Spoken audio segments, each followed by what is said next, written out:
What if the woman scrubbing your hotel lobby floor spoke more languages than your entire executive board? And what if ignoring her cost you millions? This isn't just a story about a black cleaner answering a call in Dutch. It's about what happens when overlooked brilliance finally speaks up, and the empire built on nepotism, fraud, and quiet discrimination starts to crack. In less than a week, Joe Johnson went from being punished for speaking a foreign language to exposing a high-level hiring scam, correcting a diplomatic disaster, and landing a promotion that would shake an entire industry. And it all started with a mop, a phone call, and a billionaire who made the mistake of paying attention. Leave a comment below to let us know where you are watching from, and if you like fascinating stories like this, don't forget to hit that subscribe button, because tomorrow we have another incredible story and there are many surprises waiting for you in the next parts. It was just another Tuesday at the Grand Plaza Hotel, and Zoe was doing what she did best, making shine out of grime. The marble lobby floor was spotless, her uniform was pressed, and her earbuds, tucked just beneath regulation radar, whispered Beethoven instead of Beyoncé. But when her phone vibrated, she froze.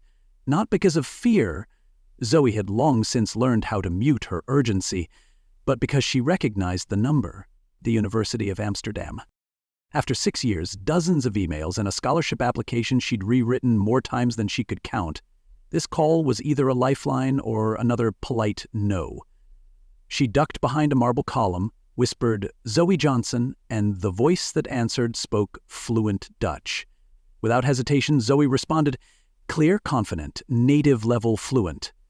As she explained her motivation letter had likely been delayed, she didn't notice that the lobby had gone silent, but someone else had. Richard Coleman, the billionaire owner of the Grand Plaza chain, had stopped mid-conversation, and right next to him, manager Sarah Richards looked like she'd just watched her stock portfolio collapse.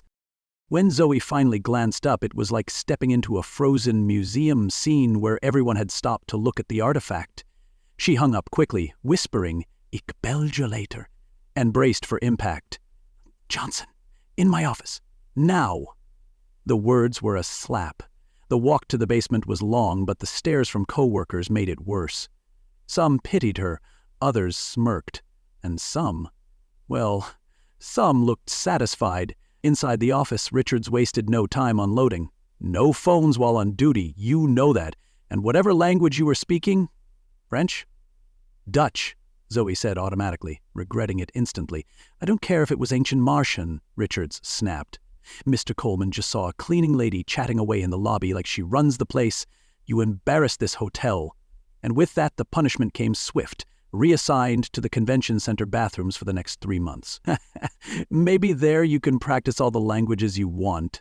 The smugness in her voice wasn't even disguised.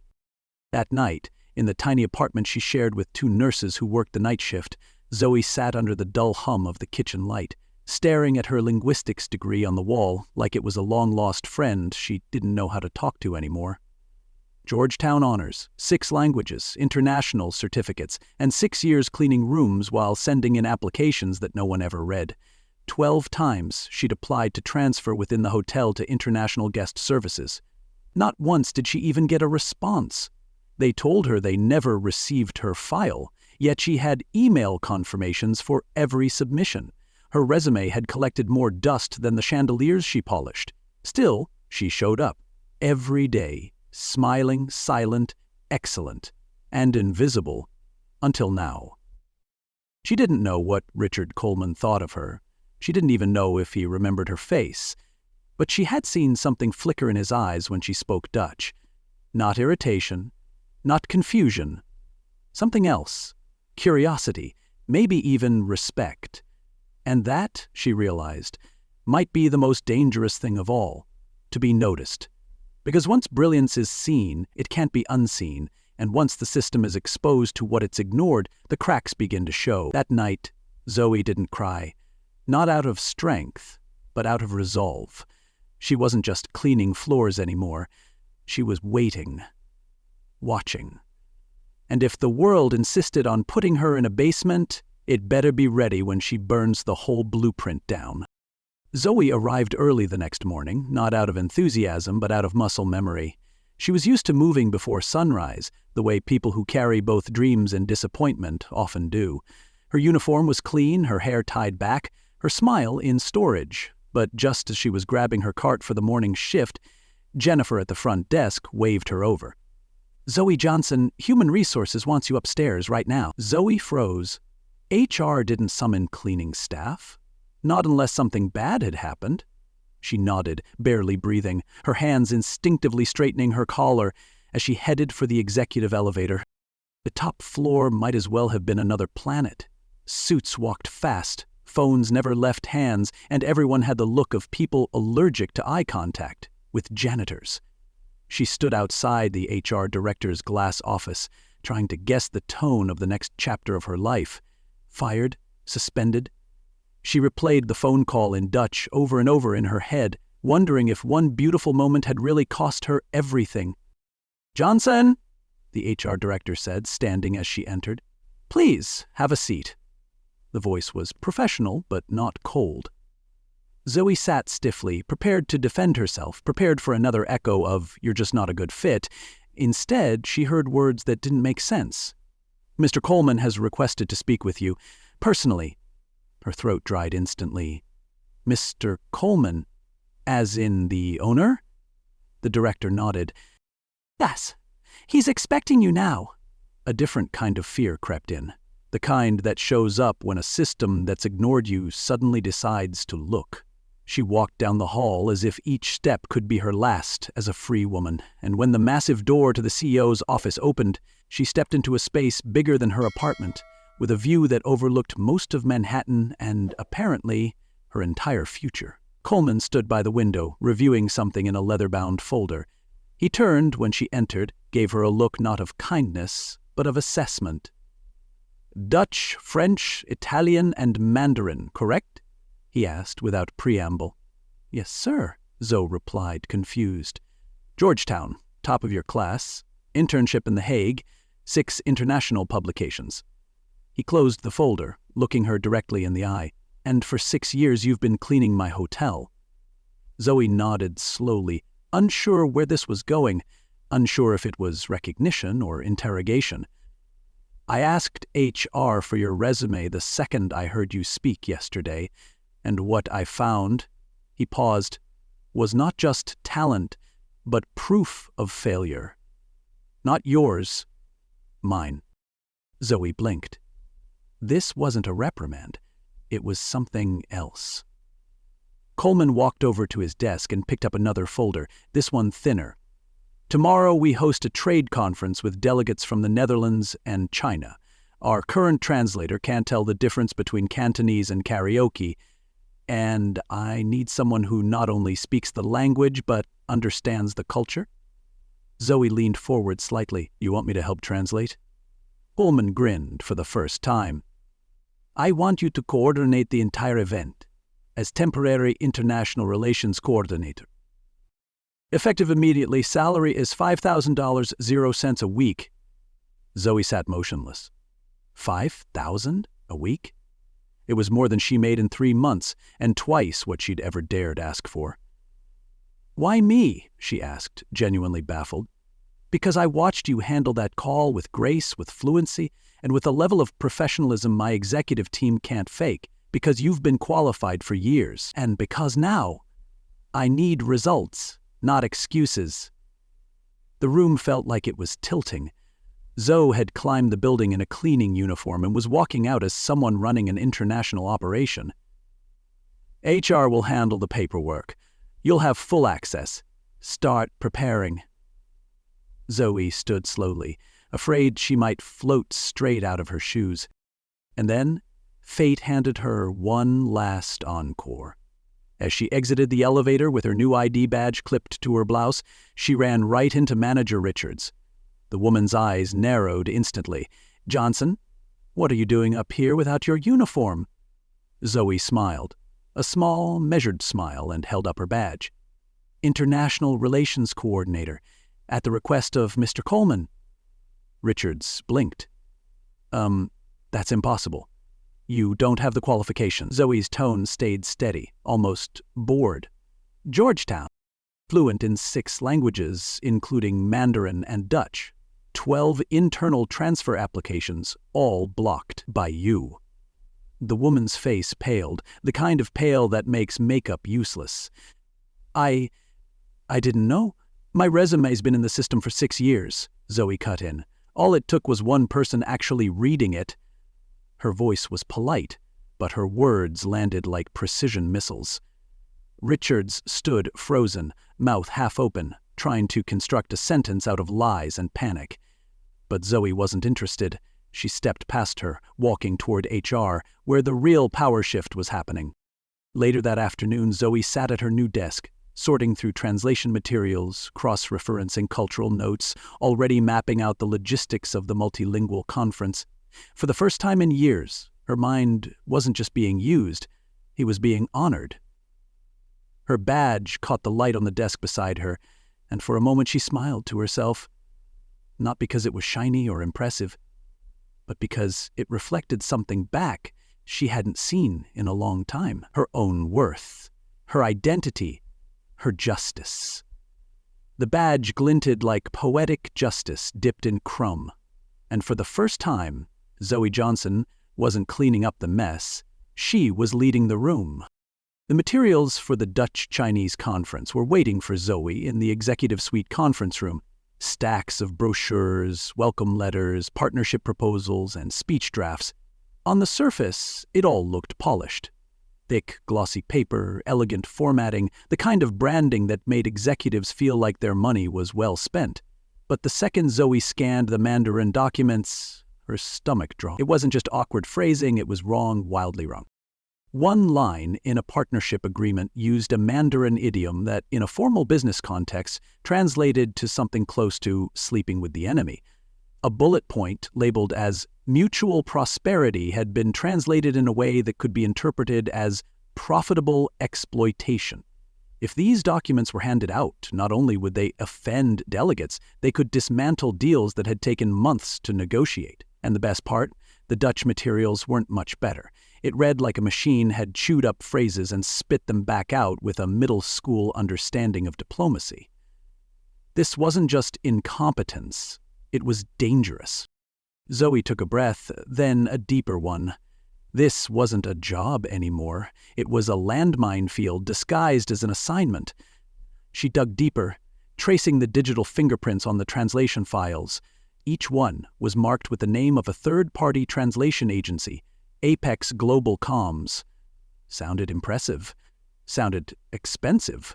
But a few calls, one carefully worded LinkedIn message, and a search through contractor records revealed what no one upstairs wanted to see. Apex was owned by Ashley Whitmore, niece of Thomas Whitmore, the director of operations. Ashley had no verifiable credentials in linguistics or cultural communication, no degree, no international certifications, just a basic language certificate and a very powerful uncle, and yet she had secured a standing contract worth $50,000, 0 cents a quarter. Zoe scanned the invoices. The rates were laughable. Triple the market average for work that couldn't pass a college-level language exam. The contracts were padded thicker than a country club couch, and every single one had been approved, signed off, by Thomas Whitmore himself. Zoe sat back, blinking at the screen, her pulse steady but rising. She had stumbled into something bigger than favoritism. This wasn't just a niece getting help. This was a pipeline of fraud funded by ignorance and protected by power. The worst part? Every document bore the hotel's seal. If this conference imploded, the Grand Plaza would take the fall, not Apex. And nobody would look twice at the cleaning lady who tried to warn them. Zoe copied everything. Every invoice, every signature, every email chain. She started a file so organized it would make an IRS agent cry tears of joy. She labeled folders by project, sorted by language, and created comparison charts that highlighted translation inconsistencies. She didn't yell. She didn't march into Coleman's office. She waited, because real justice doesn't panic. Later that day, Coleman stopped by to check progress. He was dressed sharp as usual, but his tone was casual, testing. "How's it looking?" Zoe held up a red-marked printout of the Mandarin brochure. Whoever translated this confused the word for economic partnership with a phrase that could be interpreted as extraction-based conquest. Coleman blinked. That's not great. It's a diplomatic time bomb, she said flatly. If I handed this to a Chinese executive, I'd be disrespecting his grandfather and his accountant at the same time. He ran a hand over his jaw. Whitmore said we hired a top-tier firm. Zoe raised an eyebrow. You hired a top-tier price tag. But not a top-tier translator. And in Mandarin, nuance isn't optional. It's everything. She pointed to another section. This one uses a phrase that's friendly in casual speech, but insulting in a formal business setting. It's like shaking hands while calling someone a peasant. Coleman let out a low whistle. Remind me never to order takeout in the wrong tone.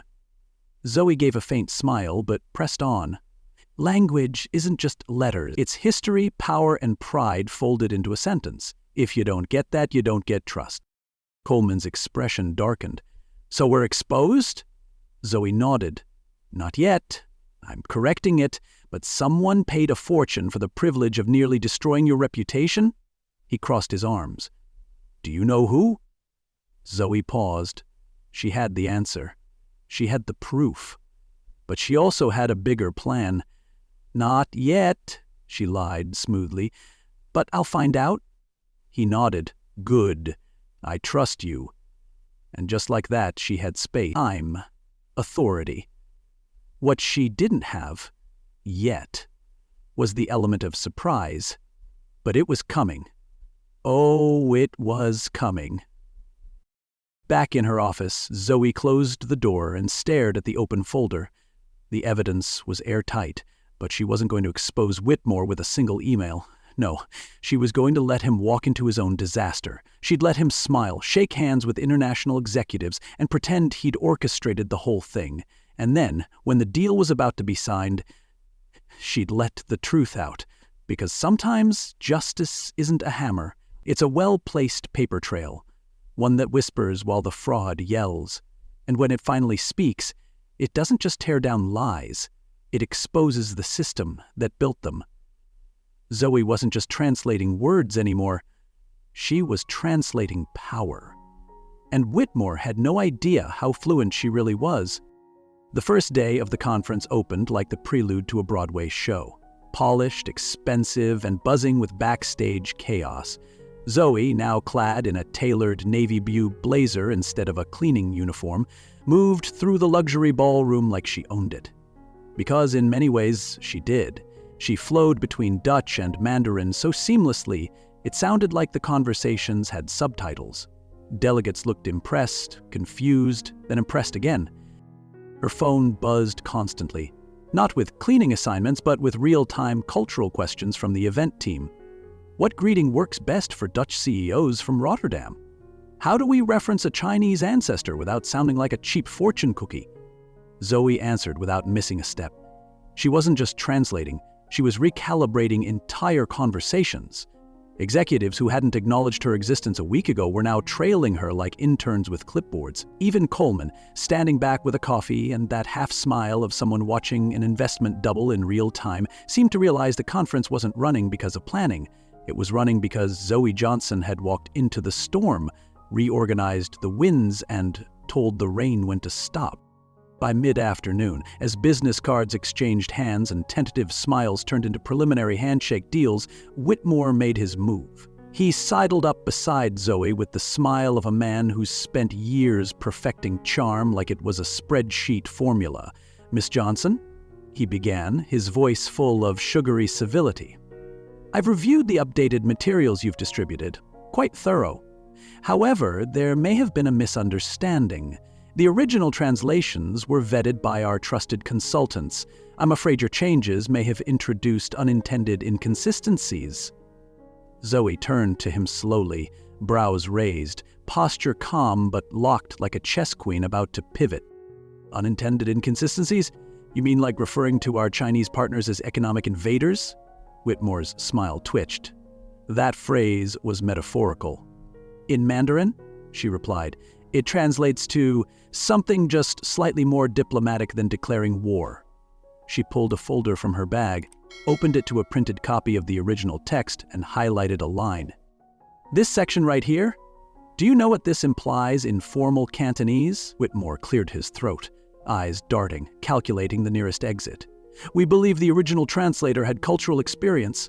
She didn't, Zoe answered crisply, flipping to the invoice with Ashley Whitmore's name. And you know it. Her tone didn't rise. It didn't need to. The receipts did all the shouting. What happened next wasn't in any event schedule. During a coffee break in the main hall, one of the Dutch executives, an older man with a salt and pepper beard and the kind of tailored suit that meant he'd probably shaken hands with royalty, approached Zoe with a wide smile. Are you the same Zoe Johnson who published that article on pragmatic variation in cross-cultural negotiations? She blinked. Yes. I wrote that during grad school. I've cited you twice, he said proudly, turning to his colleagues. This is the scholar I told you about. Two other executives looked up with recognition and joined the conversation, shaking her hand like she was a head of state. Cameras flashed. Coleman, watching from across the room, lowered his espresso cup slowly, then looked at Whitmore. No words were spoken, but the message landed like a wrecking ball. Zoe had become the star of an international conference while Whitmore tried to pass off mediocrity as management. She stood tall in the same heels they used to walk over her, her voice calm, her presence undeniable. What began as a cleaning assignment had turned into a global debut, and for once the applause wasn't because she cleaned up the mess, it was because she stopped one from happening in the first place. But applause was just the soundtrack. Zoe's real triumph came in a quieter room. She met Coleman behind the scenes that evening, sliding a thick folder onto the glass table between them. Everything you asked for. Invoices, emails, company ownership records. Whitmore approved every contract. Ashley submitted the translations under a forged credential. I confirmed with the certifying university. They've never heard of her. Coleman opened the file slowly, his expression unreadable. You didn't just bring me a smoking gun, he muttered. You brought the blueprints to the whole damn armory. Zoe nodded, her voice even. This isn't just a mistake, it's a pattern. Qualified multilingual candidates were denied, over and over. Meanwhile, you've been paying triple for errors that could have cost us everything. Coleman stared at the evidence like it was a mirror, and didn't like the reflection. What's your play? He asked. Zoe didn't flinch. Let him walk himself into the fire. He thinks he's still running this show. Let's give him one last spotlight. Because in just a few hours, Whitmore would stand on a stage, introducing keynote speakers and celebrating deals he didn't make, translations he didn't write, and talent he never respected. And Zoe would be in the wings, holding not just the receipts, but the match.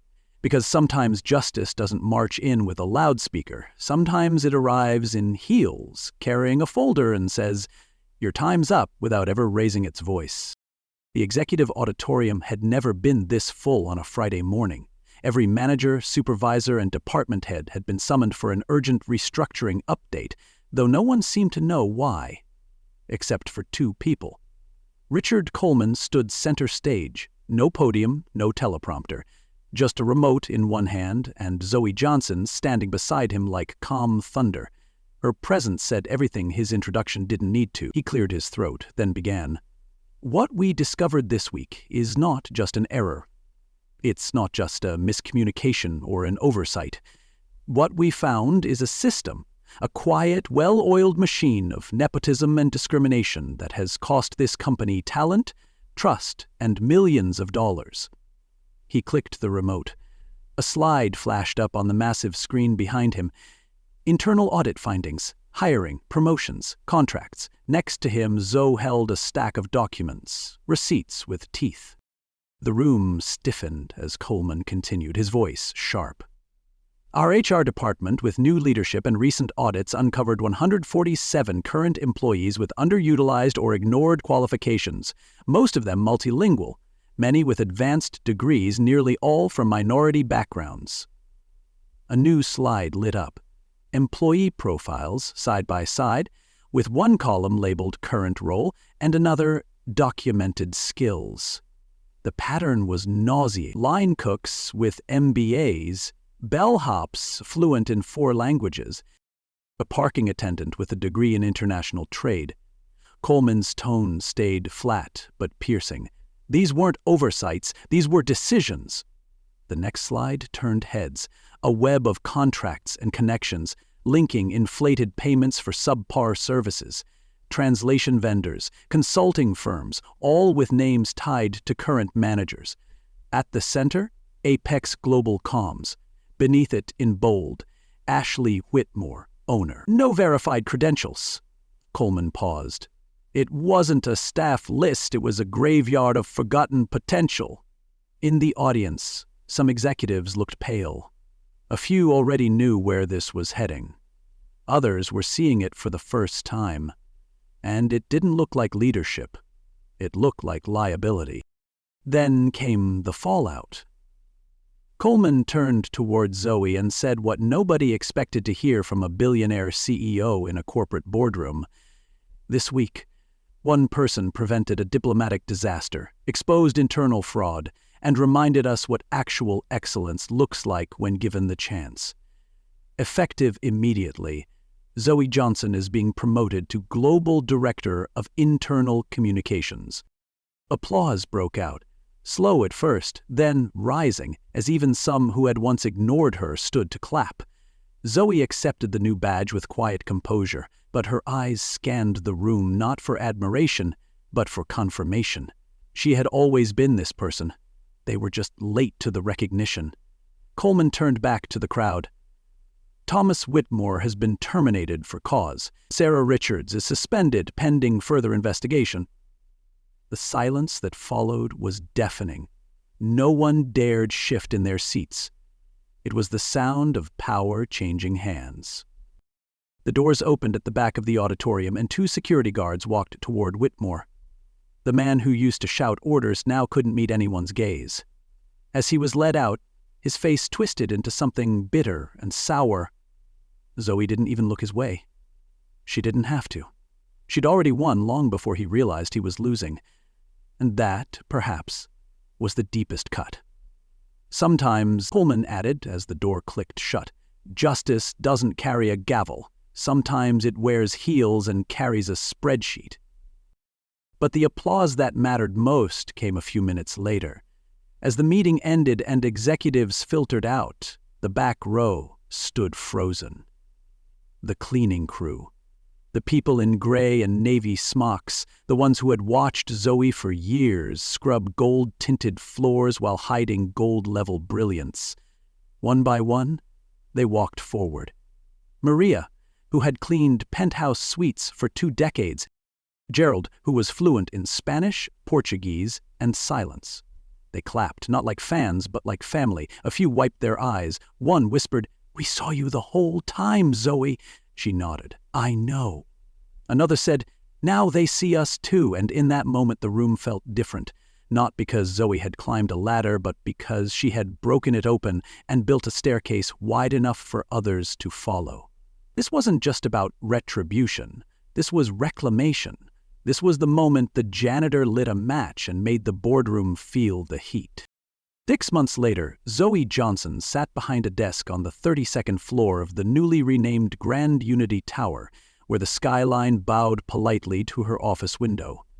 The nameplate on her desk read Dr. Zoe Johnson, Vice President of Diversity and International Relations, not because of vanity, but because names, like titles, had long been used to close doors. She was now the architect of an industry-wide overhaul that stretched across 5 hotel brands, 32 properties, and more than 9,000 employees. What had once been a crisis response had become a blueprint for inclusion. Translation costs had dropped by 78%. Internal promotions among minority candidates had jumped by over 60%. Employee retention reached an all-time high. But the numbers only told part of the story. More important were the people, bellhops who now trained as financial coordinators, former housekeepers running logistics, and a receptionist with a law degree now handling contract negotiations. Every Monday, Zoe opened her email to new success stories. Every Friday, she closed her laptop, knowing that quiet talent was no longer invisible. Whitmore, meanwhile, had found new work. Sort of. He was managing a highway motel in Yuma, Arizona, the kind where the vending machine eats your dollar and dares you to complain. His LinkedIn page was blank. His old connections had vanished like coupons for expired privilege. Ashley, his niece, was now enrolled in a community college Mandarin course, taught ironically by a scholarship funded by the Zoe Johnson Foundation for Inclusive Language Education. Zoe never gloated. She didn't need to. The world had a funny way of cashing the checks that arrogance tried to write. Karma travels economy class, but it always lands on time. What made the whole arc even more poetic was that Ashley was doing well in school. People change when you give them tools instead of excuses. And Zoe? She spent her evenings mentoring employees who reminded her of herself, quiet, brilliant, and underestimated. Her office walls were lined not with awards, but with handwritten letters from staff across the country. "Thank you for seeing me. I thought I'd never get out of the laundry room. Now I'm training to be a regional manager." One card came with a single sentence. "You broke the silence." On the anniversary of her promotion, Zoe was asked to deliver the keynote at the annual leadership summit. She stepped onto the stage in a navy blue suit, heels sharp enough to slice doubt in half, and looked out at a room filled with executives, many of whom had once mistaken her for staff in the lobby. She didn't start with numbers, she didn't start with charts, she started with her mother. "My mother had a degree in accounting," she said, her voice calm but rich with memory. "But she cleaned hotel rooms because the world told her that her brilliance didn't wear the right uniform." She paused. "She always told me, 'Zoe, don't ever let them erase you quietly.'" The room was still. "For years I thought success meant being noticed, but I've learned something far more powerful. My worth never depended on their recognition. It depended on my refusal to disappear." A long silence followed. The good kind, the kind that says the message didn't land, it echoed. After the applause, Zoe stepped off stage, her phone buzzing in her pocket, a message from her assistant. "Amsterdam University has finalized their offer. They want you as visiting professor next spring." She smiled. Full circle. What began as a call in Dutch had now become a career that spoke every language of impact. But before she could reply, another message popped up. A photo. A young girl standing next to a hotel front desk, holding a certificate. "First recipient of the Johnson Scholarship, wants to be in hotel management. Her mom cleaned rooms for 15 years. Says you're her hero." Zoe blinked back the burn behind her eyes. Hero? No, she had simply refused to keep sweeping brilliance under someone else's rug. The real legacy wasn't the title or the salary. It was the ripple. The fund she started with part of her new salary had already supported 30 employees and their children, nurses turned analysts, porters turned tech interns, and each of them carried the story forward.